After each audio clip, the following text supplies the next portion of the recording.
बहुत वक्त से मेरी चाहत थी कि यहाँ हरमिंदर साहब आऊँ और अपने दुख दर्द यहाँ रखूँ, और बड़ी शांति मुझे मिली यहाँ।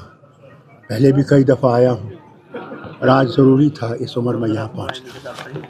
मैं अपने दोस्तों का मशकूर हूँ जिन्होंने मुझे यहाँ पे लाया और जो सेवा इन्होंने की यहाँ मुझे वहाँ तक पहुँचाने की, मैं इनका बहुत दिली इनका शुक्रिया करता हूँ। देश में जो माइनॉरिटीज़ हैं उनको लेकर काफ़ी प्रॉब्लम्स आ रही हैं, डिस्क्रिमिनेशन हो रहा है माइनॉरिटीज़ के साथ, इसके बारे में आप क्या कहेंगे? देखिए, ये एक अफसोस की बात है। भारत सबका देश है, वो हिंदू हो, मुसलमान हो, सिख हो, ईसाई हो, बौद्ध हो, जैन हो, जो भी है, और वो भी जिनका कोई धर्म नहीं है। ये जो आग लगी है, ये एक सियासी आग लगी है, वोट जीतने की, और मैं अफसोस करता हूँ कि ये होना नहीं चाहिए।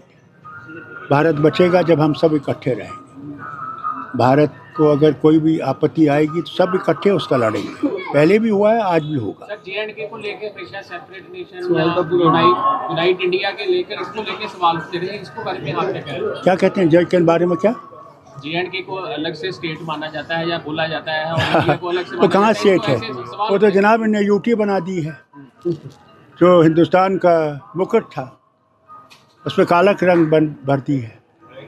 हम उम्मीद करते हैं जो वादा प्रधानमंत्री ने, गृह मंत्री ने और सुप्रीम कोर्ट ने किया है कि हमारे स्टेट हुड जल्दी वापस आ जाएगा, हम उम्मीद करते हैं कि वो स्टेट हुड आ जाएगा। 370 जो हटाएगी उसके बाद हालात कैसे बने वहाँ? वो आपको वहाँ आना चाहिए और देखना चाहिए। सर, एक बात आपको, अनंतपुर साहब मते को लेकर के अकाली दल ने एक लंबा एजिटेशन लड़ा है जिसमें उन्होंने कहा था कि स्टेट्स को बहुत सारे राइट्स होने चाहिए। कश्मीर उसमें मिसाल दी जाती थी कि कश्मीर में भी जैसे आपने 370 दिया, बाकी स्टेट्स को भी मिलना चाहिए वही अधिकार। अब कैसा लगता है? ये तो एक को छीन गए तो देंगे या नहीं देंगे मैं नहीं जानता, और ये बात ज़रूर कहूँगा, हर रियासत का अपना अपना अपनी मुश्किलात है, और केंद्र सब चीज़ें समझता नहीं हो सकता, हो ही नहीं सकता। इतनी रियासतें हैं, ज़बानें इतनी हैं, धर्म इतने हैं, यानी कल्चर डिफरेंट है। अगर हमने भारत को इकट्ठा रखना है तो हमने सबके दुख दर्द को समझने की कोशिश करें। जब हम सब दुख दर्द समझेंगे तभी भारत मजबूत होगा। भारत भीख मांग के मजबूत नहीं होगा। भारत को अपने पाँव पे खड़ा होना है, तब वो महान देश बनेगा। भीख मांगने से नहीं बनेगा। अमेरिका के सामने हम झुके या किसी और के सामने झुके, क्यों झुकें? जब ट्रम्प कहता है कि अमेरिका फर्स्ट, हम क्यों नहीं कहते इंडिया फर्स्ट? मैंने कभी नहीं किसी को सुना ये कहते कि इंडिया फर्स्ट। प्रधानमंत्री तो ये देश तो हमारा है और हमने इस देश में कुर्बानियाँ दी और आगे भी देंगे इस देश को बचाने के लिए। यूएस एड जो 2.1 मिलियन का जो ट्रम्प साहब का जो उन्होंने कहा कि अभी पता ही नहीं चल रहा है वो गया कहाँ है, उसकी अकाउंटेबिलिटी नहीं समझ आ रही, उसको कैसे देखते हैं आप? जो हमारे शहरियों को वापस भेजे, भेड़ियाँ पहना के 16 घंटे जहाज में रखे, उससे क्या एतबार कर सकते हैं? उससे क्या उम्मीद कर सकते हैं? ट्रम्प कहता है जो फंड देते हैं इंडिया को उसका पता नहीं लगता कि कहाँ चला जाता है फंड। पहले तो ये बताया ना, कब दिया, कितना दिया, किसको दिया, ये तो बताते नहीं है, वो तो हवा में कहते हैं। अभी उन्होंने बयान दिया कि साहब हमने इतने मिलियन डॉलर्स भेजे हैं वहाँ इलेक्शन के लिए, किसको दिए, किस वजह से दिए, कहाँ गया वो, उसका हिसाब दें। Sir, prime minister Modi ji के होते हुए देश में एकता, अखंडता और एक दूसरे के साथ प्यार हो सकता है?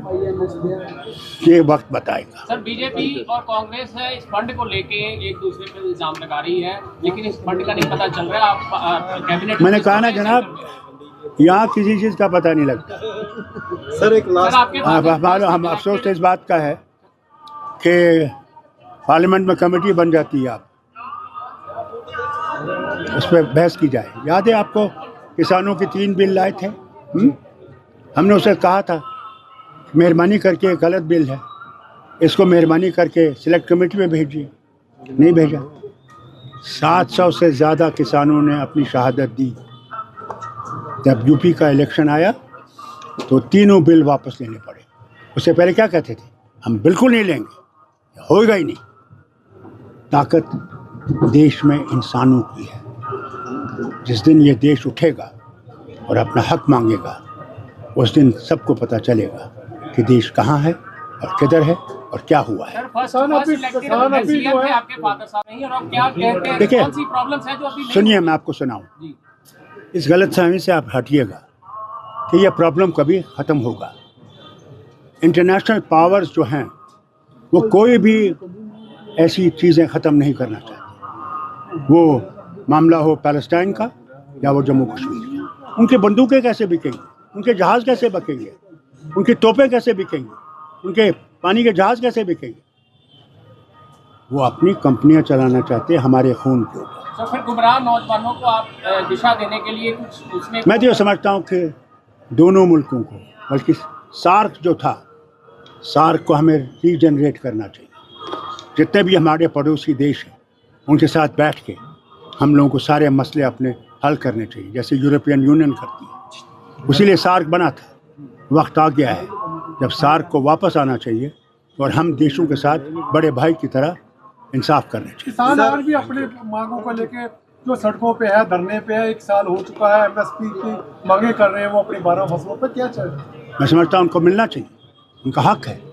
उनसे वादा किया गया, जब उन्हें रजिस्ट्रेशन ख़त्म की क्या कहा गया, आपको मिनिमम प्राइस गारंटी हम देते हैं, करेंगे हम उसकी। इसीलिए वो बैठे हैं आज तक। सर लास्ट क्वेश्चन है, सिख प्रिजनर्स जो अपनी सजाएं पूरी करने के बावजूद जेलों में बंद हैं, उनकी रिहाई के लिए। देखिए, मैं सिखों का ही नहीं कहूँगा, कश्मीरी भी जो जेलों में है जी, उनको छोड़ना चाहिए। उनने बहुत सज़ा पाली, बहुत दुख दे लिए उनके घर वालों ने भी। उनको छोड़ना चाहिए कि वो भी शहरियों के साथ रहे।